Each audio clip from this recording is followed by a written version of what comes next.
성도님들 환영합니다. 다 같이 자리에서 일어나셔서 찬송 27장을 연봉합니다. 독생자 예수 그리스도를 십자가에 못 박으시어 우리를 구원해 주시고 자녀 삶아 주신 놀라우신 은혜와 크신 사랑에 감사드립니다. 대통령을 비롯한 모든 이정자와 지도자들, 특별히 오늘 우리와 함께 이 예배를 드리는 정동영 의원에게 지혜와 능력을 주시옵소서. 에레미야 32장 6절로 15절 말씀 우리 한 목소리로 함께 받도록 하겠습니다. 여러분, 물고기의 IQ가 얼마나 된 줄 아시나요? 0.3이라고 합니다. 물고기처럼 건망증이 많은 동물이 없다는 것입니다. 낚시꾼들이 낚시를 던지잖아요. 그러면 입질을 합니다. 낚시꾼이 채색에 올려요. 그러면 용기 빠져나가는 이 물고기가 있어요. 그럼 아가미의 피를 철철 흘려요. 근데 내가 왜 아가미의 피를 흘리고 있는지를 모르는 거예요. 얼마나 멍청합니까? 그래서 낚시를 또 던지면 또 물어요. 금방 친구가 제초 올려갔어요. 그리고 나는 지금 아가미에서 피를 철철 흘리고 있어요. 근데 또 낚시를 무는 이런 고기, 주로 대표를 뭐라고 하냐면 빠가라고 합니다. 남한국 이스라엘 백성들이 그랬습니다. 북한국 이스라엘 백성들이 우상을 섬기다 망했어요. 근데 그 죄를 똑같이 지고 있습니다. 남한국 이스라엘 백성들은 계속해서 하나님 앞에 극악무도한 죄를 짓고 있는 것입니다. 므낫세 왕. 이 므낫세 왕은요, 이거요, 몰렉이라는 이방 신에게 자기 자식을 죽여가지고 제사를 드렸어요. 하늘의 일월 성신을 섬겼어요. 하나님을 섬기지 않고. 이사야 선지자가 잘못됐다고 예언합니다. 그랬더니 기분 나빠가지고 이사야 선지자를 어떻게 죽인 줄 아세요? 이스라엘의 전설에 가면은 나무통 뒤죽에다 넣어놓고 톱으로 6번을 썰어서 죽였대요.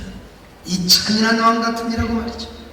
이렇게 해놓고 므낫세는 계속해서 죄를 짓습니다. 그리고 므낫세에 이어서 요담 왕, 아하스, 시드기야 왕까지 계속 죄를 지었습니다. 그러자 이제는 에레미야 선지자가 나타납니다. 그러면 안 된다고 계속해서 남한국 유다가 하나님을 떠나 부패하고 타락한 길로 가면 망한다고 예언을 했던 것입니다. 그때는 여러분, 바벨론이라는 나라가 막 급부상을 하고 있었습니다. 그래서 에레미야는 이 바벨론을 끓는 가마로 표현합니다. 그런데 남한국 유다가 계속 타락해 가면 이 끓는 가마가 저 남한국 유다로 기울어 온다는 거예요. 이 끓는 가마가 유다 민족 전체로 흘렀다고 생각해 보세요. 이거는 문학적, 은유적 표현입니다만은, 그러니까 바벨론과 사이좋게 지내고 하나님께 회개하고 항복하라 이 말입니다. 자, 여러분, 그때 남한국 이스라엘 백성들은 애국과 수교를 맺었어요. 우리가 애국과 의리를 지켜야지 무슨 바벨론하고 말이야 우리가 수교를 하느냐. 그래서 만약에 바벨론이 유다를 쳐들어온다 해도 애굽이 그 민족을 구원해 줄 것이라고 믿었어요. 그러나 사실 애굽은 지금 힘을 잃어가고 있는 상황. 그런데 남한국 유다는 정치적 마인드로 봐도 바벨론과 손을 잡아야 됩니다. 그러면 바벨론의 끓는 가마가 이스라엘에게 부어질 필요가 없습니다. 그런데 그들은 끝까지 바벨론을 대항하고, 바벨론을 대항하는 것은 하나님께 불순종하는 거였지. 이는 마치 우리나라 조선이 명나라와 청나라 사이에서 갈등하고 있었던 때랑 비슷합니다. 당시 광해군 때 명나라는 점점 기울어가고 있었고 청나라는 급부상을 합니다. 이때 광해군이 아주 외교력을 잘 발휘해서 청나라와 좋은 관계를 맺으려고 했던 거예요. 그런데 조선의 신료들이 청나라 아니디옵니다. 전하, 명나라 우리가 뭡니까? 신의가 있어야 된다는 겁니다. 그러다가 청나라가 쳐들어왔어요. 이 전쟁을 병자호라니라. 그래서 인조가 남한 산성에 도망가서 47일 동안 왕이 숨어있는 동안에 백성들은 온갖 금탈과 살육을 당합니다. 그러다가 결국 인조는 송파까지 내려와서 삼전도비에 와서 이마에 피가 나도록 이마를 9번이나 땅에 찍고 청나라 황제 칸 앞에 여러분 굴복을, 저기는 바로 삼전도비가 있는 데가 주일학생들 데리고 가서 교육을 시킨 장면입니다.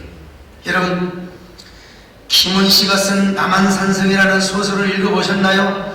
사실 이 소설은 우리 정동영 의장님께서 소개를 해주셔서 제가 그냥 단숨에 독파를 해버렸어요. 무능한 인조대왕 앞에서 끝까지 저항하자는 신료와 통하자는 신료 사이에 47일 동안의 피 튀기는 전쟁. 그러다가 결국 비참하게 굴복을 당하고 만 것입니다. 에레미야 때가 마찬가지였습니다. 하나님의 명령대로 바벨론과 손잡고 여러분 대화했으면 얼마나 좋았을까요? 하나님 앞에 죄를 지어서 힘을 잃으니까 무조건 강경하게 나가지 말고 차라리 모양새롭게 황복을 했으면 하나님의 뜻에 순종했으면 여러분 민족이 살았을 거요. 그러나 그들은 바벨론의 침략을 하더라도 애굽이 구원을 해줄 것이라고 애굽만 의지하다가 완전히 쪽박 신세가 되었던 것입니다. 그때 에레미야가 예언합니다. 더 이상 애굽 의지하지 마세요. 이제라도 살 길은 하나님께 회개하고 바벨론과 손잡는 것입니다. 그러자 그렇게 예언을 한다고 유다왕 시드기야는 에레미야를 감옥에다가 갖다 던져버렸어요. 시대틀 안에 있는 감옥에다 가두어버렸어요. 에레미야는 덩어리가 되었습니다. 예언할 수가 없어요. 그러다가 끓는 가마인 바벨론이 예루살렘을 쳐들어와서 하루아침에 예루살렘 성이 무너졌어요. 예루살렘 성만 무너집니까? 솔로몬 왕이 그렇게 정성스럽게 지었던 성전이 와그르르 다 쏟아져버리고 무너져버리고 말았어요. 그뿐입니까? 백성들이 전부 다 쇠사슬에 묶여서 끌려갑니다. 노예로 어른만 끌려갑니까? 어린 자녀들도 끌려갑니다. 특별히 어린 자녀들은 가면서 영양부족, 수면부족으로 길거리에서 여러분 줄여 혼미하여 쓰러지고 자빠지는 사태가 벌어지게 되었어요. 그때 시드기야 왕은 자기 혼자 살겠다고 의리 없이 여리고까지 도망을 갑니다. 여러분 도망가는 왕을 그냥 두겠습니까? 바벨론 군사들은 시드기야를 끝까지 쫓아가서 바벨론 왕 느부갓네살 왕이 있는 리블라까지 끌고 갑니다. 그리고 시드기야 왕이 보는 앞에서 그의 아이들과 신하들이 죽음을 당합니다. 왕이 보는 앞에서 아들들이 그리고 고관대장들이 죽임을 당해요. 여러분 아무리 철인이라 하더라도 그 모습을 눈뜨고 볼 수 있어요? 이스라엘 전승에 오면은 시드기야가 눈을 감고 흐느끼고 있었답니다. 아 내가 미쳤지. 에레미야 말을 들어야 되는데 내가 바벨론과 손을 잡았어야 되는데. 그러자 느부갓네살 왕이 시드기야에게 눈을 뜨라고 한 거예요. 눈을 뜨라고.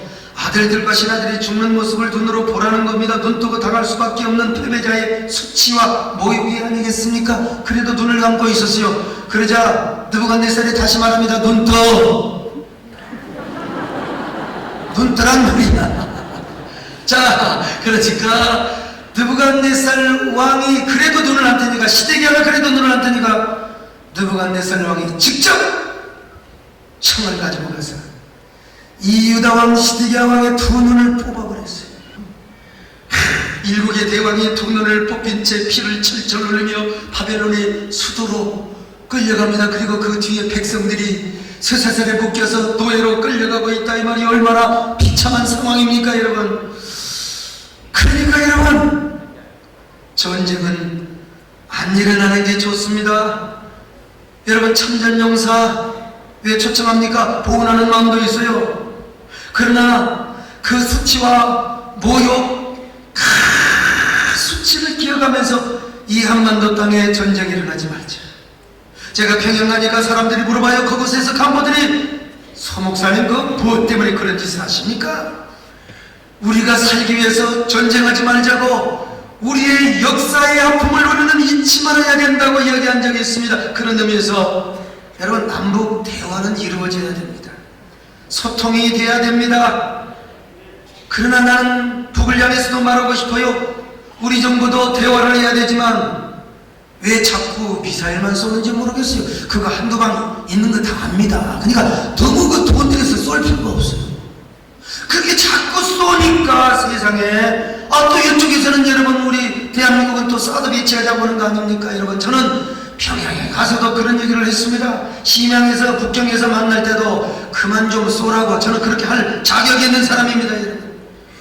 여기에 대해서 사드에 대해서는 논란이 많습니다만은 어쨌든 그러나 최소한의 안보는 지켜야 된다. 근데 오늘 정 회장님 말씀 들어보니까 또 이거 하면은 통일이 물 건너간다 이런 얘기를 하는데 그 얘기는 또 좀 더 밥 먹으면서 얘기를 나눠야 되겠습니다만은 정동영 의장님으로 말할 것 같으면 사실 제가 순백의 꽃다발을 10다발 100다발을 드렸던 사람. 저 어르신 때문에 하마터면 제 목회가 거들날 뻔도 있습니다. 사실 나는 개인적으로 얼마나 존경한지 몰라요. 참 생각이. 그리고 국사를 공부하셔서 얼마나 민족의 아픔과 그리고 그 눈물을 씻어주는 마인드가 있단 말이죠. 그리고 무엇보다 인물이 좋잖아요. 대한민국에 저렇게 잘생긴 사람은 없습니다. 저도 잘생겼지만 저보다 더 잘생기시고 얼마나 말을 잘합니까? 사실 정치인 되는 것보다 여러분 목사가 되셨으면 조용기 목사님을 능가하셨을 거예요. 나 같은 사람은 옆에 그림자도 못 밟을 텐데, 그런데 싸도 입장은 조금 다른 것 같습니다. 이런 식사하면서 말씀을 나눠봐야 되겠습니다만, 아무튼 여러분, 이 나라에 전쟁은 일어나지 말아야 됩니다. 평화를 지켜야 됩니다, 여러분요. 그렇다고 안보도 함께 동시에 지켜야 되겠습니다만, 어쨌든 간에요, 이스라엘 백성들의 절망에 애가를 불러요. 천령이 패하고 나니까 하나님, 왜 우리를 버리셨습니까? 왜 우리를 구원해 주지 않으십니까? 자기들이 지은 죄는 깨닫지 못하고 하나님을 원망하며 절망에 애가를 부르고 있는 게 여러분, 전쟁의 처참한 모습입니다. 왜요? 선지자의 말을 안 들었습니다. 지금 남왕국 유다가 이렇게 멸망하기 전 예레미야 선지자는 시드기야 궁궐의 감옥에 갇혀 있었습니다. 그때 예레미야에게 하나님의 말씀이 임한 거예요. 예레미야야, 내 숙부의 아들 하나멜이 너에게 와서 아나돗에 있는 밭을 사러 갈 것이다. 야, 괘씸하긴 해도 네가 그냥 그 밭 사버려. 울며 겨자 먹기로 사버려. 진짜 하나님이 말씀하시니까 며칠 후에 하나멜이 왔네요. 와가지고 내 땅 좀 사주라고. 네가 왜 사느냐? 그래도 기업 상속권이 가장 가까운 친척이 있기 때문에 이 땅을 사줘라. 그래서 예레미야가 진짜 열불이 나지만 하나님의 말씀에 의지해서 하나님 말씀을 순종하는 마음으로 울며 겨자 먹기로 그 땅을 샀습니다. 하나멜 약삭빠른 놈입니다. 나라가 멸망할 줄 알았어요. 나라가 멸망하면 부동산 아무 소용없습니다. 현찰이 있어야 돼요. 그래서 부동산을 청원해서 현찰이라도 가져가고, 여러분 이민 가면 부동산 소용없어요. 현찰 가져가야 돼요. 바벨론에 갈 때 현찰 가져가려고 그 난리통에 누가 부동산을 삽니까? 더구나 율법에 의하면은 땅은 하나님이 주신 기업이기 까닭에 아무에게나 팔 수 없어요. 가까운 친족에게만 팔 수 있어요. 그래서 하나님은 그 율법을 교묘하게 이용해서 예레미야를 찾아왔어요. 이게 희년법의 뭡니까? 상속법을 아주 교묘하게 악용한 것이죠. 그러나 예레미야는 울며 겨자 먹기로, 여러분 손해가 나도 하나님의 말씀에는 순종하시길 바랍니다. 왜 하나님이 예레미야에게 손해를 보면서까지 아나돗의 땅을 사라는 이유가 무엇입니까? 15절에서 밝히 이야기하고 있습니다. 자, 32장 15절 같이 보실까요? 시작. 만군의 여호와 이스라엘 하나님께서 이와 같이 말씀하십니다. 사람이 이 땅에서 집과 밭과 포도원을 다시 사게 되리라. 여러분 보세요. 반드시 돌아오게 된다는 겁니다. 돌아와서 팔았던 땅을 다시 살 날이 오게 될 것이란 말입니다. 여러분, 하나님께서 이 말씀을 통하여 기가 막힌 메시지를 주시려고 했던 것이요. 두 가지. 첫째는 뭐냐? 이스라엘 백성들이 반드시 겉으로 돌아온다는 소망을 가지라는 것입니다. 15절에서 분명히 말씀하셨지 않습니까? 이스라엘 백성들이 바벨론의 노예로 끌려가서 종노릇한다 할지라도 하나님 은혜로 너희들은 반드시 돌아오게 될 것이다. 그것을 교훈해 주려고 예레미야를 통하여 밭을 사라는 것입니다. 여러분, 예레미야는 토지 무르기와 기업 상속의 과정을 희년법대로 했어요. 희년법. 이스라엘 백성들은 땅을 사고 팔 때 등기부등본을 두 개로 만들거든요. 하나는 인봉을 해서 성전 창고에, 하나는 보관을 해놓고 많은 사람 앞에서 공개 문서를 작성. 어떤 사람이 바룩을 또 벼룩으로 읽더라고요. 벼룩이 아닙니다. 이게 무슨 말인지 잘 몰라 이 말입니다. 신년의 행위를 지금 미리서 앞당겨서 하는 축복의 행위입니다. 희년이란 50년 만에 한 번씩 돌아오는 해인데 세 가지 사건이 있잖아요. 노예가 해방이 되고 팔았던 땅을 다시 내 것으로 돌려받고, 그리고 부채가 저절로 탕감이 돼요. 참 이스라엘이 좋았어요. 그러니까 여러분 돈 빌리고 다 50년만 사는 거예요. 그럼 50년만 있으면 땅도 내 것 되고 돈도 그냥 탕감되고 참. 근데 50년이 여러분 짧은 세월은 아니지요. 그런데 50년이 오기 전이라 할지라도 친족 가운데 판 땅을 이제 도로 사서 주인에게 돌려주고 싶으면 이중적인 토지 문서 처리 과정을 거쳐요. 그래서 공개 문서를 소각시킬 뿐만 아니라 성전 창고에 보관했던 인봉된 문서를 제사장이 입회하여 찢어버려요. 그리고 다시 그 땅 문서를 내 것으로 만든다 이 말입니다. 이거 뭐냐? 신년이 안 돌아와도 신년을 앞당기는, 신년을 현재화시키는 놀라운 축복행위지요. 이런 행위를 통해서 하나님께서 이스라엘 백성들이 반드시 돌아온다. 그러니까 하나님이 예레미야를 통해 어떤 말씀을 하고 있는 거예요? 이스라엘아, 절망하지 말거라. 반드시 너희들이 고토로 돌아오게 될 것이다. 너희들 회개하거라. 절망하지 말고 희망의 끈을 붙잡기를 바란다. 하나님이 반드시 은혜를 베풀어 줄 것이다. 어떤 은혜? 신년의 은혜를 베풀어 줄 것이다. 여러분에게도 그런 은혜가 있기를 바랍니다. 예레미야는 공개된 그 문서를 어디에 보관했느냐? 토기에다가 보관을 했어요. 이유는 언젠가 이스라엘 백성들이 돌아와서 다시 그것을 볼 때, 그걸 볼 때 예레미야가 막 옛날에 그런 적이 있었지? 이거 우리가 하나님 앞에 돌아온 것은 하나님의 은혜야? 하나님의 약속으로 돌아와서 우리가 잘나서 돌아온 게 아니야. 하나님의 언약 때문에 돌아온 거야. 그걸 깨닫도록 하기 위해서 토기에다가 딱 사람들 본데, 예레미야는 죽어도 나중에 너희들이 와서 이 문서를 보라 이거예요. 하나님은요, 공의의 하나님이기도 하지만 징계를 내리는 하나님이기도 하지만 그것으로 여러분 끝나지 않아요. 은혜를 베풀 것까지 준비하시는 하나님, 그리고 그 은혜를 깨닫는 일까지 예비하시는 하나님이요. 우리 하나님은 깨닫게 하여 주십니다. 옛날 얘기를 깨닫고 이거 하나님의 은혜였어. 그리고 이걸 깨닫는 것까지 하나님은 준비해 놓으신 하나님이야. 무슨 말입니까? 희망을 가지란 말이에요. 신뢰하란 말입니다. 이러한 꿈과 소망을 주도록 하게 하나님은 예레미야 선지자에게 아나돗의 밭을 사라 이렇게 말씀하시죠.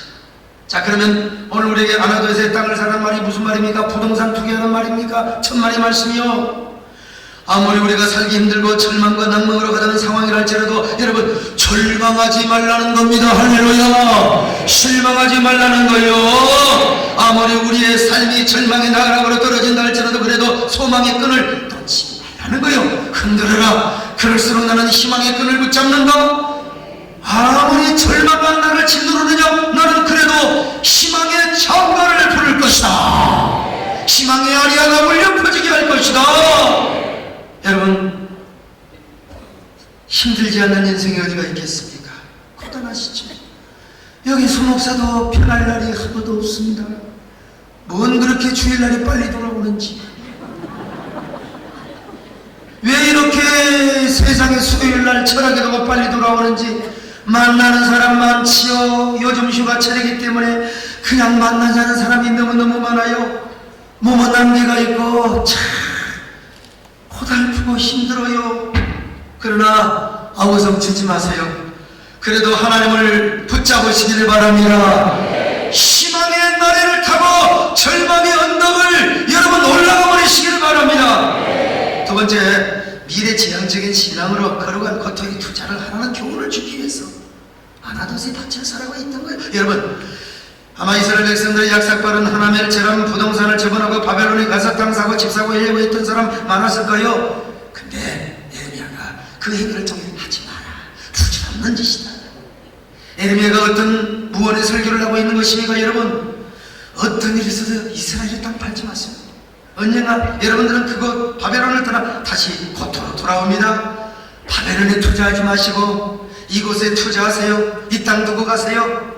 이런 메시지를 지금 증거하고 있는 거예요.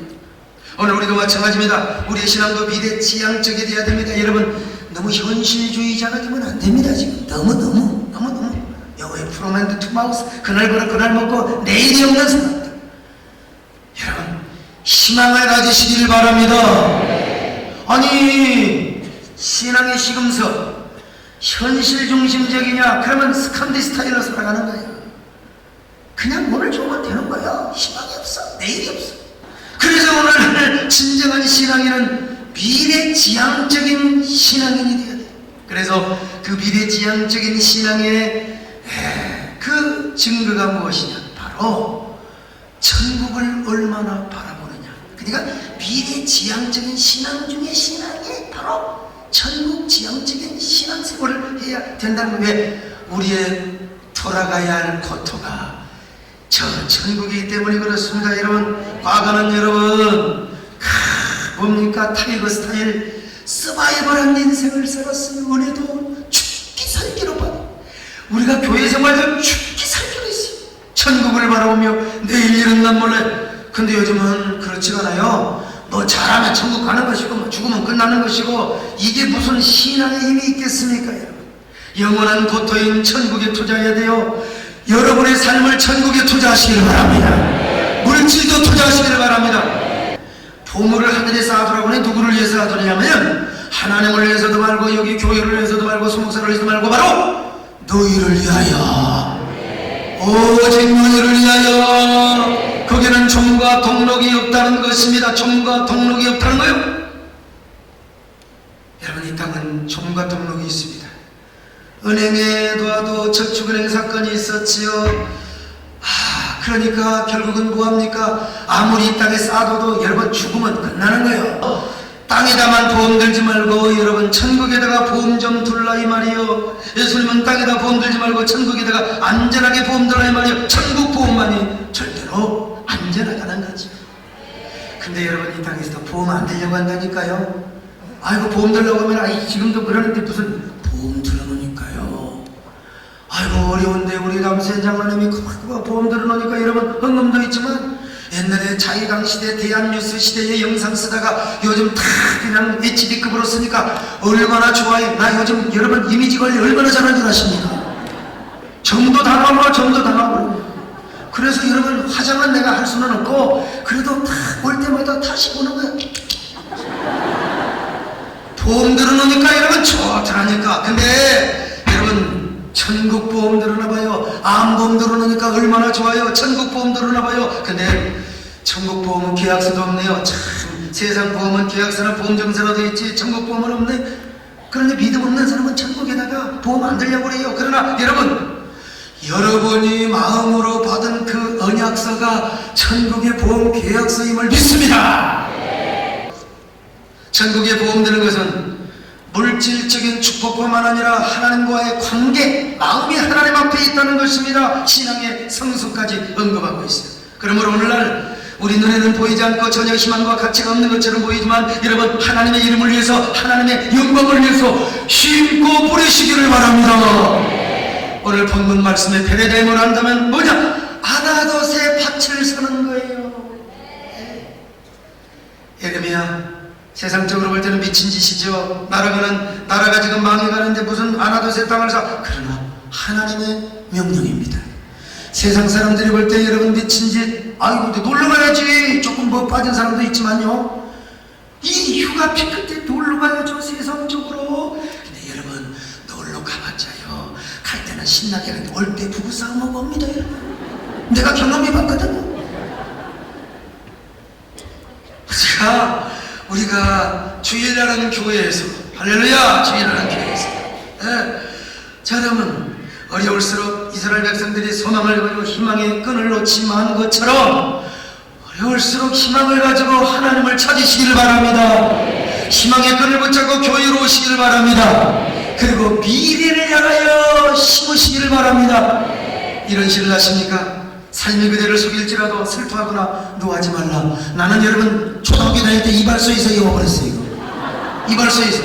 근데 이거 누가 썼냐면 푸시킨이라는 시인이요.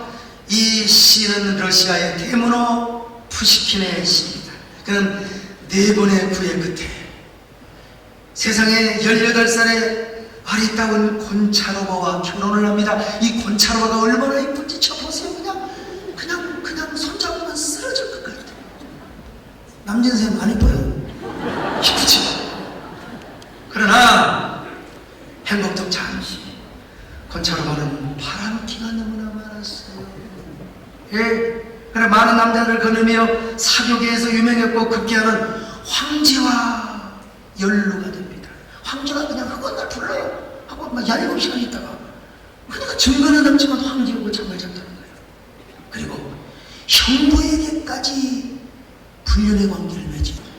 참다 못한 푸시킨이 그녀의 형부를 찾아가서 결판을 내자고 결투를 신청하는데, 여러분, 그 형부는 군인 장교입니다. 근데 무슨 결투를 하느냐? 권총으로 결투를 하자는 거예요. 그래서 이 분노 조절이 중요한 겁니다.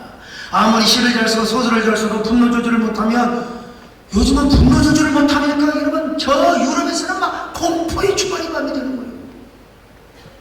우울증 환자들. 푸시킨이,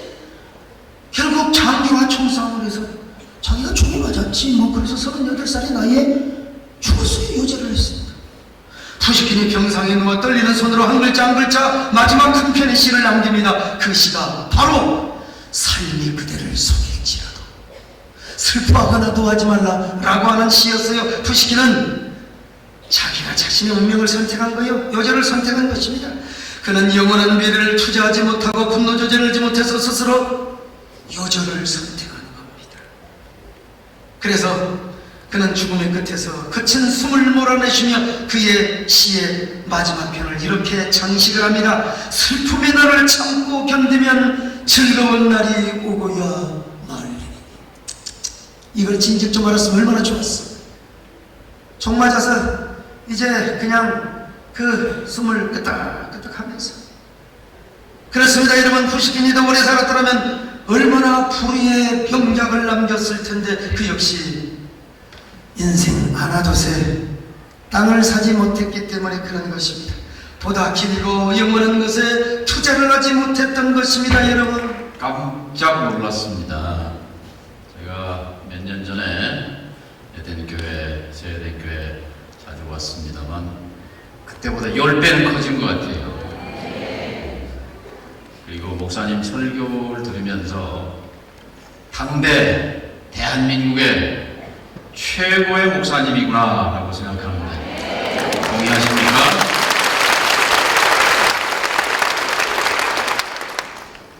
남진 선배님 지난주에 저 점심 사주셨는데 우리 남진 선배님이 까다로운 분인데 이 교회 나오신 거 보니까 최고 교회 왔습니다.